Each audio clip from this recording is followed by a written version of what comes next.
This two-story wood-framed structure and attached single-story Japanese-style dormitory has changed little since it was first completed in 1937. Classic Japanese building techniques were used in its construction. Back then, companies typically provided rudimentary accommodations for staff that, while covering basic needs, were not what you would call roomy. This was not only large, roomy, and exquisitely built, it had 2 stories, which was a rarity among contemporary company dormitories. The exterior design of the 2-story section here, this is only seen in best quality construction projects.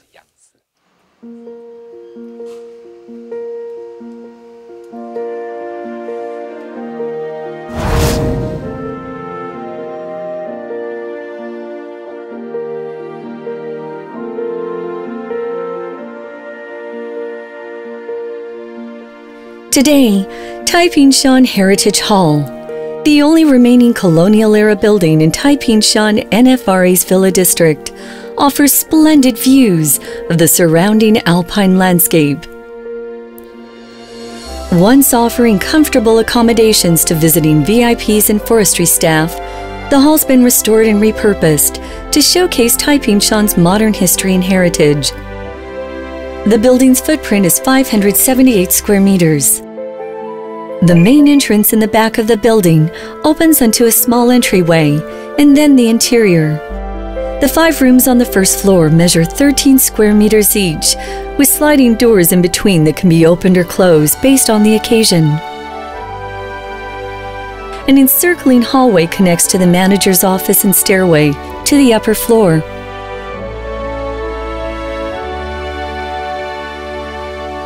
The 2 rooms on the second floor are 13 and 17 square meters each. These rooms offer the best views of Taiping-shan's famous sunrises, cloud seas, and surrounding mountain scenery.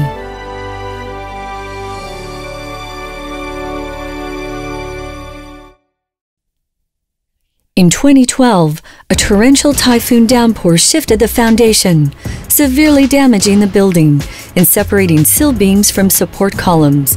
Further structural damage, even total collapse, posed a clear and present danger. To safeguard Taiping-shan's historical heritage and protect this witness to Taiping-shan's century of forestry history, a historical building restoration team established a permanent presence there between the end of 2018 and 2020.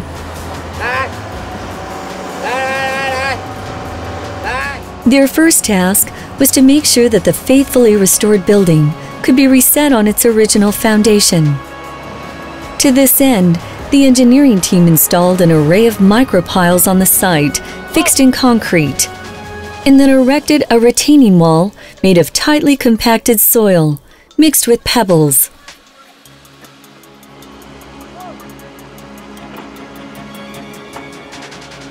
Several months later, after the foundation had been stabilized, workers prepared for the piece-by-piece disassembly of the entire building, leaving bare the wood elements, a step that was key to ensuring the ultimate success of the restoration project.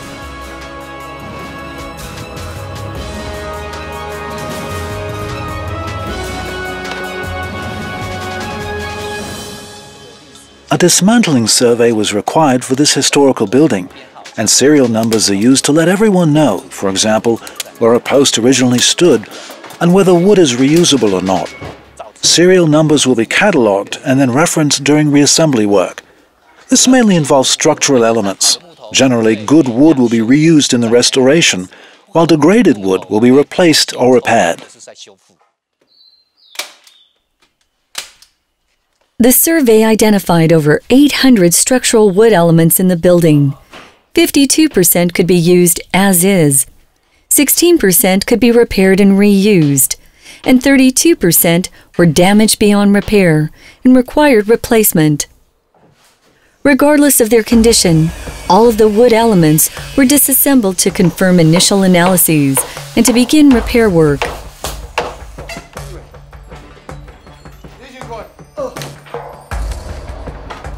This was a heavily time-consuming and technically challenging stage of the project.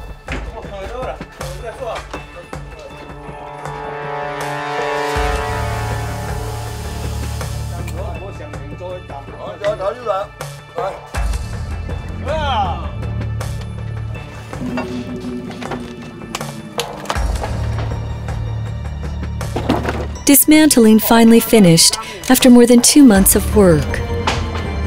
But now the team faced an even bigger problem.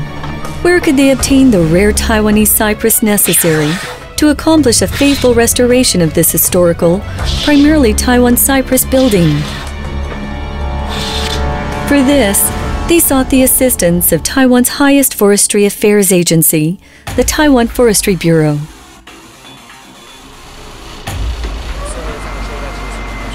Considering this issue, we thought about wood that we'd recovered after Typhoon Megi around 2016.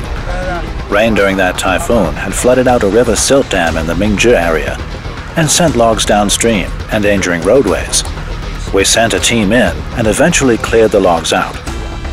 We've confirmed each of these logs as originating in the Taipingshan area. Using Taipingshan wood to restore a Taipingshan historical building keeps things close to home and reduces the project's carbon footprint. In this way, we hope to show that beyond restoring a building, we're doing something that reflects our commitment to the forests, to the ecosystem, and to sustainable management.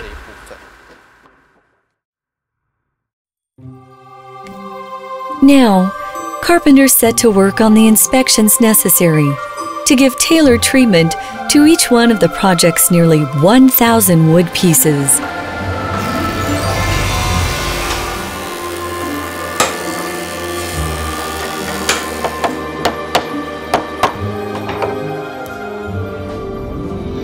After disassembly, the damage to this piece here was identified as rot rather than insect damage. It was too damp. Moisture at the base puts wood at risk of decay. Some wood pieces scheduled for replacement were repaired instead. If the repairs are inadequate, we cut off the damaged bits and use it anyway. We can cut a tenon joint out here. Don't let any original material go to waste and make optimal use of all new materials. Reassembly work began just half a year after the building was dismantled.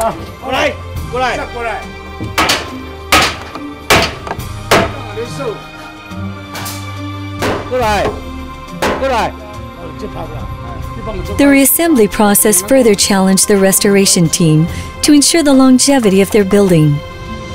How could they help ensure it would continue standing on Taipingshan for generations to come?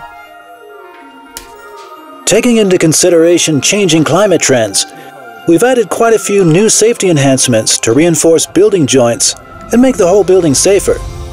Foundation sleepers and structural post connections are now all reinforced with metal brackets. Also, the joints where posts connect with the roof structure are reinforced with metal brackets too. In every area you can see in the corners, we've added angle braces to increase bracing and shear force stability, making the whole structure safer. But all this was not yet enough to guarantee the longevity of this high-mountain, wood-framed building. Taipingshan's wet and rainy climate is detrimental to structural wood, making effective waterproofing of critical importance. Once roof panels had been installed, the restoration team laid down overlapping rows of asphalt shingling across the entire roof. All exterior wood joints were protected under water-repellent canvas and waterproof brass cladding to keep rainwater and other moisture out. No possibility was left to chance in keeping water away from the building to deliver durability and longevity.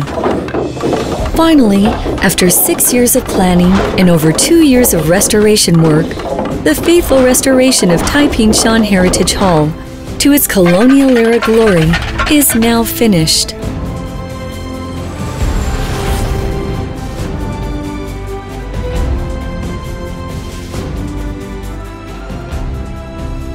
For Taipingshan, this was an important heritage building restoration project. Today's Taipingshan Heritage Hall offers tantalizing hints about those who once lived and worked here. Moreover, this is a living display of traditional wood frame construction. Through the coming century and beyond, Taipingshan Heritage Hall will offer a quiet and comfortable space within Taipingshan National Forest Recreation Area to revel in Taipingshan's history and heritage, enjoy dreamy mountain views, and marvel at this traditional architectural wonder.